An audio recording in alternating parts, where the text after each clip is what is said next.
আসসালামু আলাইকুম রহমতুল্লাহি ওয়া বারাকাতুহু। আমরা এখন যেই মাসের মধ্যে উপস্থিত আছি এই মাসের নাম হচ্ছে শাবান তথা রমজান মাসের পূর্বের মাস। এটাকে আরবিতে বলা হয় শাবান মাস। তো হাদিস থেকে জানা যায় যে এই শাবান মাস অত্যন্ত গুরুত্বপূর্ণ আমলের বিবেচনায়।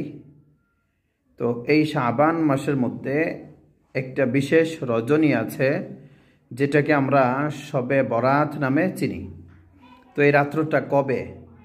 তো এটা আরবি তারিখ অনুযায়ী 15তম রাত্র, যেটা এই মাসের 15তম রাত্র, যেটা সেই রাত্রটাই হচ্ছে শবে বরাত, যেটা হাদিসের পরিভাষায় বলা হয় লাইলাতুন নিসফি মিন শাবান, অর্থাৎ শাবান মাসের মধ্য রজনী বা 15তম রজনীটা। তো এটা এই 2025 সালের ফেব্রুয়ারি মাসের 14 তারিখ দিন গিয়ে ফেব্রুয়ারির 14তম তারিখ সারা দিন অতিবাহিত হওয়ার পরে যে রাত্রটা আমাদের সামনে আসবে সেই রাত্রটা হচ্ছে এই লাইলাতুন নিসফি মিন শাবান বা শবে বরাত। এখন এই শবে বরাতের মধ্যে আমরা কি কি আমল করব আর কি কি আমল করব না, তো আলোচনা তো লম্বা, সংক্ষেপে বলি। আমরা 1 নম্বর যে আমলটা করব সেটা হচ্ছে যে কোনো ধরনের ইবাদত বন্দেগী করব এই রাত্রে। ইবাদত, তো ইবাদতের মধ্যে কি হইতে পারে? নফল নামাজ, লম্বা সময় নফল নামাজ হইতে পারে, কোরআন তেলাওয়াত হইতে পারে, জিকির আজগার তাসবিহ তাহলিল ইত্যাদি হতে পারে। আচ্ছা, বাস 1 নম্বর হচ্ছে ইবাদত। এবার যেহেতু হাদিসের মধ্যে কোরআনের মধ্যে নির্দিষ্ট কোনো ইবাদতের কথা উল্লেখ নেই, সেহেতু এখানে ইবাদতের মধ্যে কোনো ধরনের সীমাবদ্ধতা নেই, যে কোনো ইবাদত আপনি করতে পারেন, বিশেষ কোনো ইবাদত উল্লেখ নাই। তো ইবাদত বলতে আপনি নামাজ পড়তে পারেন, কোরআন তেলাওয়াত, জিকির আজকার, আল্লাহর কাছে তওবা ইস্তিগফার, নিজের কৃত গুনাহসমূহ মাফ চাওয়া, এই একটা আমল আমরা করতে পারি। 2 নম্বর হচ্ছে যে এই রাত্র অতিবাহিত হওয়ার পরে পরবর্তী দিন আমরা রোজা রাখতে পারি। এটারও লম্বা আলোচনা, কিন্তু খোলাসা কথা হচ্ছে যে রোজা রাখতে পারি, রোজা রাখতে পারি, কোনো সমস্যা নেই। আর যদি কেউ এমন হয় যে অসুস্থতার কারণে বা বিভিন্ন কারণে রোজা রাখতে পারতেছে না, তো সমস্যার কিছু নেই, রোজা না রাখলে গুনাহ হবে এই জাতীয় কিছু না। এইগুলো নফল ইবাদত, করতে পারলে ভালো, ভালো বলতে অনেক ভালো।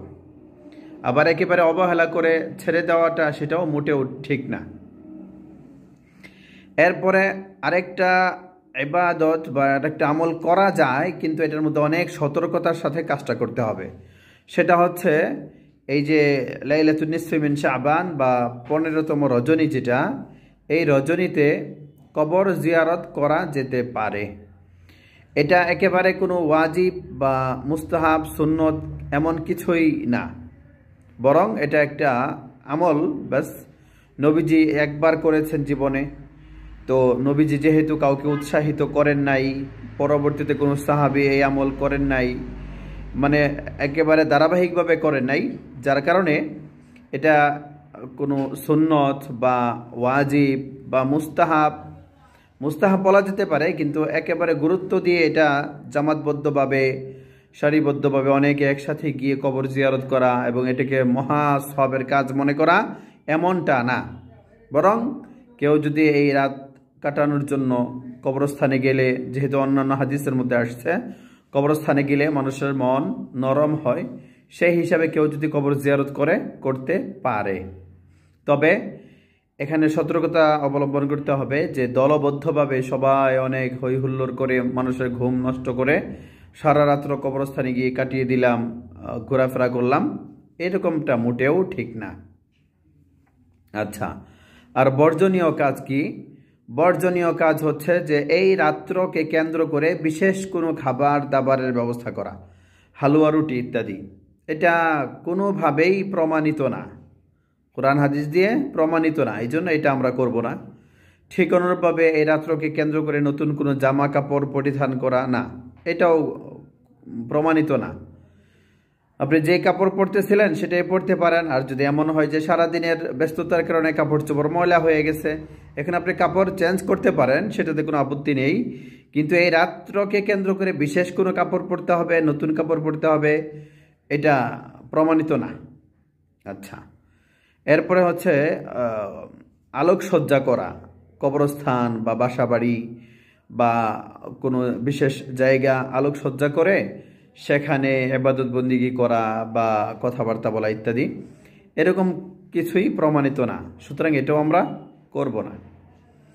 আচ্ছা, আরেকটা কথা যেটা আমরাও শুনে অবাক হই যে আমরা তো কোথাও এটা পেলাম না, কোরআন হাদিসের কোথাও এগুলো আমরা পাই নাই, কিন্তু সমাজে কিছু কিছু মানুষের মুখ থেকে আমরা শুনি যে এই রাত্রে নাকি মৃত ব্যক্তি যারা আছেন প্রত্যেকের পরিবারে বংশের মধ্যে তাদের রূহ বা আত্মা নাকি বাসায় আসেন, ঘোরাফেরা করেন।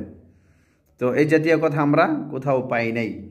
তো এটা অমূলক ধারণা, এগুলো আসলে কোত্থেকে আসছে জানি না। তো এই জাতীয় কিছু আমরা পোষণ করব না, ব্যাস। তো করণীয় আর বর্জনীয় বললাম। আল্লাহ তাআলা আমাদেরকে বুঝে আমল করার তৌফিক দান করুন, আমিন। আসসালামু আলাইকুম রহমতুল্লাহি ওয়া বারাকাতুহু।